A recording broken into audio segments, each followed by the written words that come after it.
नमस्कार विद्यार्थी मित्रांनो, आज आपण नवीन टॉपिकला सुरुवात करणार आहोत. त्याआधी आपण class 10 science part first gravitation या चॅप्टर विषयी आपण माहिती बघणार आहोत. या चॅप्टरमध्ये आधीच्या चॅप्टरमध्ये आपण जी ची व्हॅल्यू बघितली ऑन द सरफेसवरली, म्हणजे अर्थच्या सरफेसवर जी व्हॅल्यू आहे त्या जी ची व्हॅल्यू आपण काढली होती. आज आपण व्हेरिएशन इन व्हॅल्यू ऑफ जी, जीचं व्हेरिएशन इन व्हॅल्यू म्हणजेच जीची व्हॅल्यू व्हेरिएशन म्हणजे कशी बदलते आणि ती कुठे कुठे बदलत जाते, कुठे बदलते याविषयी आपण माहिती घेणार आहोत. ही जी आहे ही काय आहे, आपली अर्थ. ही आहे अर्थ, हे आहे अर्थचं सेंटर, हे आहे अर्थ सेंटर आणि हे आहे, ही आपली जी आहे ही काय आहे, पृथ्वी. तर मित्रांनो, पृथ्वी जी आहे ही आपली पृथ्वी गोल आहे का, सगळ्यात महत्वाचा हा प्रश्न आहे की ही जी पृथ्वी आहे ही पृथ्वी आपली गोल आहे का. तर नाही, ही पृथ्वी आपली गोल नाही. तर ही पृथ्वी जी आहे ही पृथ्वी आपली कशी झालेली आहे, थोडी इलिप्स, म्हणजे आपण त्याला काय म्हणतो, इलिप्टिकल, म्हणजे आपण त्याला थोडी अंडाकृती जी आहे ती थोडी आपली काय झालेली आहे, अंडाकृती झालेली आहे. म्हणजेच हा जो भाग आहे हा भाग थोडा चपटा दिसतो आणि हा जो भाग आहे हा भाग आपल्याला थोडा कसा दिसतो, फुगीर दिसतो. तर याच्यावरच आपल्याला जो भाग चपटा दिसतो त्याला आपण ध्रुव असं म्हणतो, त्याला आपण ध्रुव असं म्हणतो. आणि जो भाग फुगीर आपल्याला दिसतो त्याला म्हणतात विषुववृत्त, त्याला आपण विषुववृत्त असं म्हणतो. तर याच्यावरून आपण जी ची व्हॅल्यू सुद्धा याच्यावरून सुद्धा जी ची व्हॅल्यू जी आहे ती जी ची व्हॅल्यू आपल्याला सांगितलेली आहे. ध्रुवावर याच्या पहिले आपण जी इज इक्वल टू बघितलेला आहे. G is equal to GM upon R² हा फॉर्म्युला आपण आधी बघितला होता. तर याच्यानुसार जी ची व्हॅल्यू जर आपल्याला काढायची असेल तर G is equal to GM upon R². R म्हणजेच काय, रेडियस, आणि M म्हणजेच काय, या पृथ्वीचं मास. तर पहिलं समजून घ्या, ज्यावेळेस आपण पृथ्वीच्या ध्रुवावर असतो त्यावेळेस ध्रुवावरचा भाग काय झालेला असतो, तर ध्रुवावरचा भाग थोडा चपटा झालेला असतो. तर ध्रुवावरचा भाग थोडा चपटा झाल्यामुळे तर ध्रुवावर जी ग्रॅव्हिटी जी ची व्हॅल्यू असते ती असते 9.832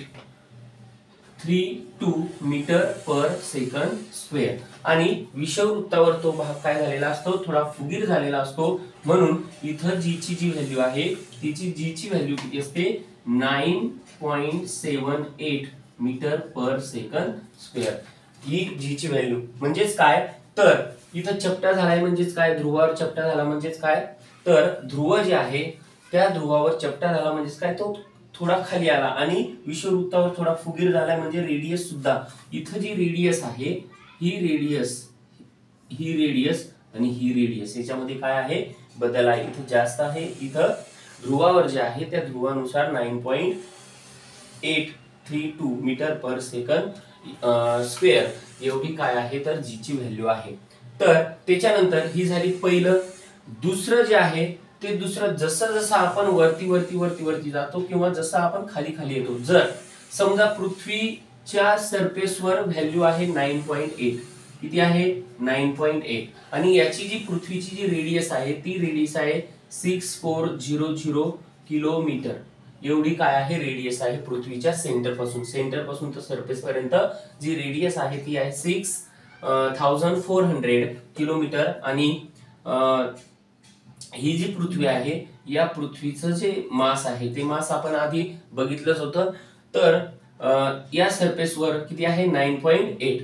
पण जर समजा याच्या वरतून जर विमान जे आहे हे विमान 10 किलोमीटर वरतून जर उडतंय तर रेडियस सुद्धा काय आहे, रेडियस सुद्धा काय झालेली आहे, वाढलेली आहे. रेडियस वाढलेली आहे म्हणजेच काय, तर ही जी ची व्हॅल्यू आहे ही जी ची व्हॅल्यू काय होईल, कमी होईल. जी ची व्हॅल्यू काय होईल, कमी होईल. जी ची व्हॅल्यू कमी होईल म्हणजे जसं जसं तुम्ही वरती जाल तसं जसं जी ची व्हॅल्यू काय होईल, कमी होत जाईल.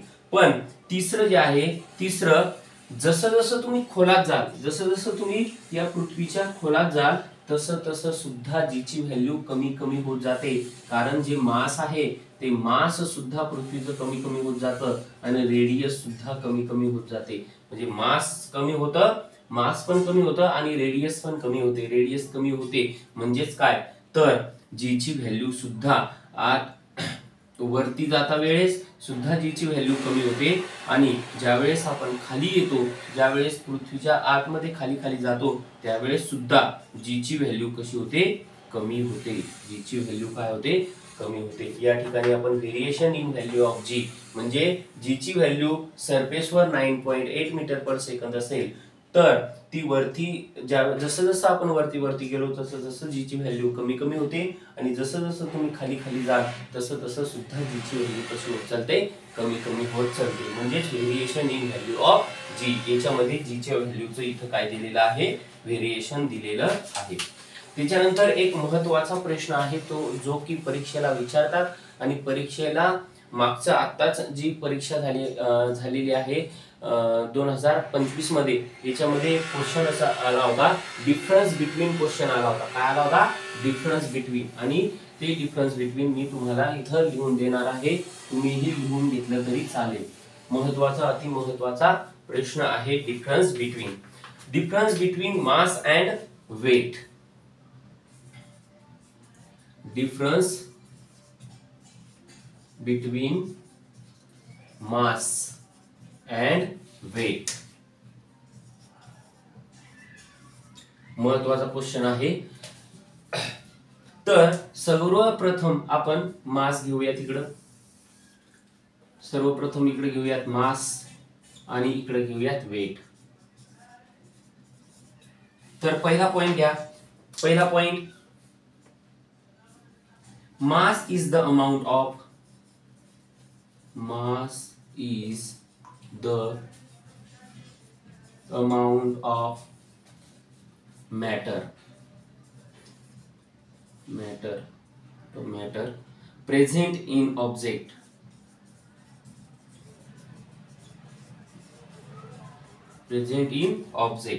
त्याच्यानंतर वेट घ्या. the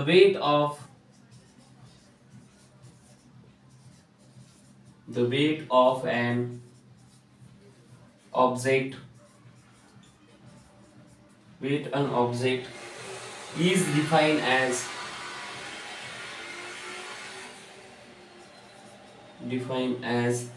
the force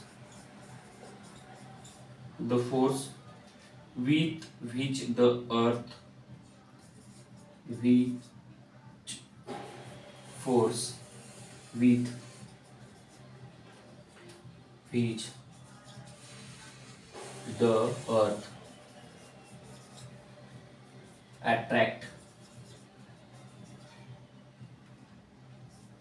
attracts the object. त्याच्यानंतर इकडे घ्या दुसरं, the SI unit of mass is kg म्हणजे आपण किलोग्राम म्हणतो. आणि याच्यात दुसरं घ्या, it SI unit is Newton.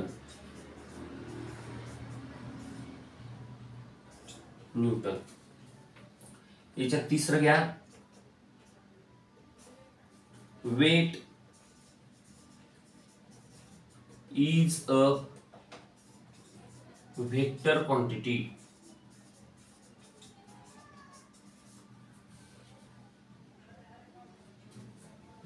हा वेट, इथं घ्या वेट. तिसरं, weight is a vector quantity. आणि मास जे आहे, mass is a scalar quantity. Mass is the scalar quantity. आणि सगळे चौथं जे आहे ते चौथं घ्या, चौथं, व्हॅल्यू ऑफ जी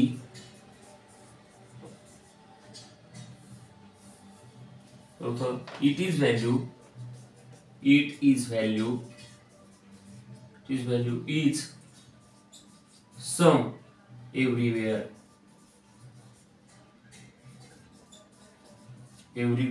आणि इथं घ्या चौथं,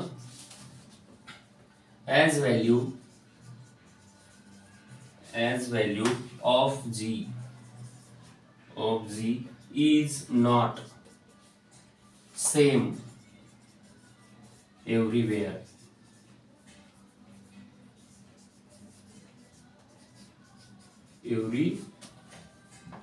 everywhere. Changes from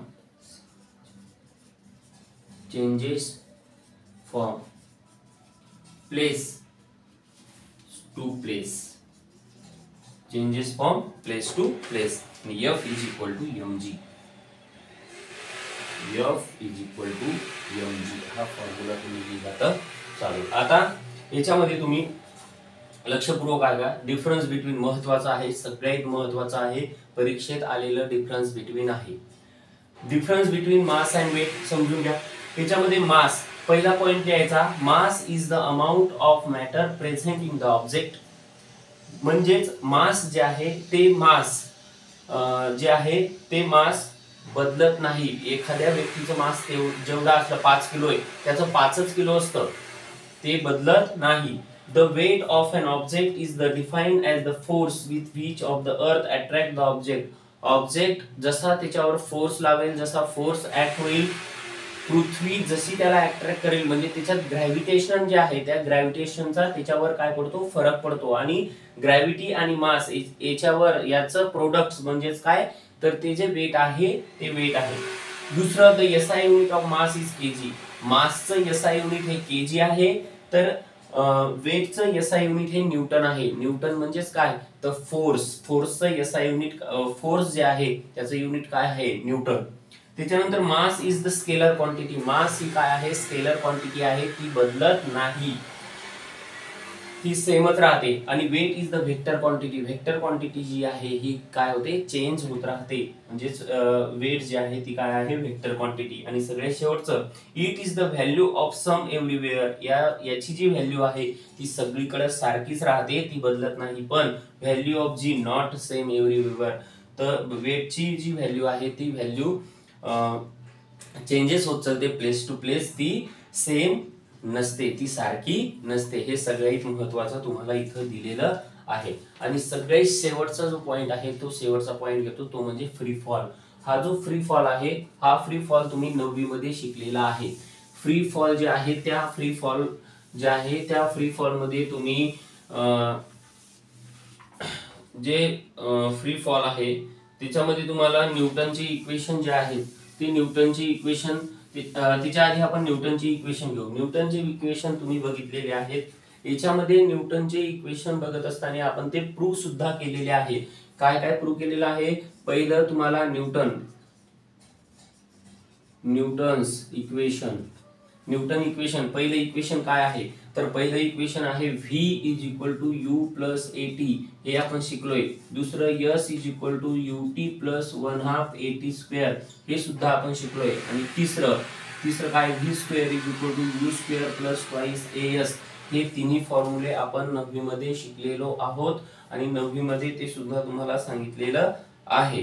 तर याच्यामध्ये काय आहे, याच्यामध्ये महत्वाचं म्हणजेच काय, जर एखादा ऑब्जेक्ट वरतून खाली पडत असेल, acceleration due to gravity, acceleration due to काय असते, ग्रॅव्हिटी असते. म्हणजे ऍक्सेलरेशन ज्यावेळेस गाडी रोडवर चालत असते त्यावेळेस ऍक्सेलरेशन, पण ज्यावेळेस एखादी ऑब्जेक्ट वरतून खाली पडत असते त्यावेळेस काय असते, ती ग्रॅव्हिटी असते. म्हणजे पृथ्वी ग्रॅव्हिटीच्या मदतीनं ती जी ऑब्जेक्ट आहे ती काय कुठं पडते, खाली पडते. म्हणजे ऍक्सेलरेशन ड्यू टू ग्रॅव्हिटी असते. हे आपण मानायचं असतं, कारण हे ऍक्सेलरेशनच्या बरोबरीतच काय असतो, जी असतो. ज्यावेळेस ऑब्जेक्ट वरतून खाली पडत असते, कोणताही फोर्स न लावता ऑब्जेक्ट खाली पडत असते, त्याच्यावर कोणताही फोर्स अप्लाय होत नाही, फक्त ओनली वन फोर्स त्याच्यावर ऍक्ट होतो, तो म्हणजे कोणता, ग्रॅव्हिटी. तर याच्यामध्ये u जे आहे ते इनिशियल व्हेलॉसिटी आपण g घेणार आहोत आणि ऍक्सेलरेशन ड्यू टू काय घेणार आहे, ग्रॅव्हिटी. आणि याच्यामध्ये ज्यावेळेस आपण व्हॅल्यू टाकली त्यावेळेस याच्यामध्ये काय करायचं, व्हॅल्यू टाकायची आहे. इक्वेशन फर्स्ट मध्ये व्हॅल्यू टाका. तर v = u + at. याच्यात जर तुम्ही व्हॅल्यू टाकली तर v = u काय आहे 0 प्लस ऍक्सेलरेशन g आणि हे t म्हणजे v = काय येते इथं gt. हे झालं पहिलं. दुसरं इक्वेशन ज्यावेळेस आपण लिहितो त्यावेळेस s = ut + 1/2 at चा स्क्वेअर. इथं s = 0 multiplied by t plus 1/2 g आणि इथं t चा स्क्वेअर म्हणजे s = हे दोन 0 होऊन जातं 1/2 gt चा स्क्वेअर. इथं काय होतं 1/2 gt चा स्क्वेअर. आणि सगळे तिसरं हे जे तिसरं आहे हे तिसरं तुम्ही इथं लिहून घ्या. तर v स्क्वेअर = 0 + 2 याच्या जागी काय टाकणार आहेत g आणि इथं काय टाकणार आहेत s म्हणजे v square = twice g s. हे जे आहे ही काय निघते तुमची तिन्ही याची काय निघते व्हॅल्यू तुमची निघते. तर इनिशियल व्हेलॉसिटी काय असते 0 असते आणि ऍक्सेलरेशन ड्यू टू काय असतं ग्रॅव्हिटी असतं. या ठिकाणी तुम्हाला इथं न्यूटन इक्वेशन जे आहे ते न्यूटन इक्वेशन तुम्हाला काय करायचे आहेत सोडवायचे आहेत. आणि याच्यानुसार तुम्हाला प्रॉब्लेम सुद्धा येऊ शकतात, सॉल्व प्रॉब्लेम सुद्धा तुम्हाला सोडवायला येऊ शकतात. त्याची प्रॅक्टिस तुम्हाला करायची आहे. थँक्यू, धन्यवाद. बाकीचं जे उद्या आहे ग्रॅव्हिटेशनल पोटेन्शियल एनर्जी आणि फ्री फॉल जे आहे ते फ्री फॉल जे आहे ते फ्री फॉल मध्येच येतं. फ्री फॉलची ही कन्सेप्ट आहे. त्याच्यानंतर उद्या आपण ग्रॅव्हिटेशनल पोटेन्शियल एनर्जी आणि एस्केप व्हेलॉसिटी याच्याविषयी आपण माहिती घेणार आहोत. आणि ज्यावेळेस हे महत्वाचं आहे फ्री फॉल जे आहे फ्री फॉल जे आहे हे फ्री फॉल म्हणजेच काय, ज्यावेळेस एखादी वस्तू वरतून खाली येते एनी विदाउट फोर्स म्हणजेच काय फक्त आणि फक्त त्याच्यावर ग्रॅव्हिटी जी आहे ती ग्रॅव्हिटीचाच फोर्स त्याच्यामध्ये असतो. ते ज्यावेळेस वस्तू खाली येते त्यावेळेस हवा सुद्धा जी हवा असते ती हवा सुद्धा त्याला काय करते विरोध करते. हवा सुद्धा त्याला फोर्स लावते. म्हणजे एनी तिथं हवा सुद्धा प्रेझेंट नसली पाहिजे त्याला आपण काय म्हणतो फ्री फॉल. ज्यावेळेस हवेचा सुद्धा संबंध तिथे येत नाही, ज्यावेळेस फक्त आणि फक्त कोणता फोर्स तिथं लागत असेल तर तिथं फक्त आणि फक्त ग्रॅव्हिटी लागत असेल त्याला म्हणतात फ्री फॉल. तर चॅनलला सबस्क्राईब करा जर पहिलेच आले असाल आणि आपल्या मित्रांना सुद्धा पाठवा. ठीक आहे, धन्यवाद.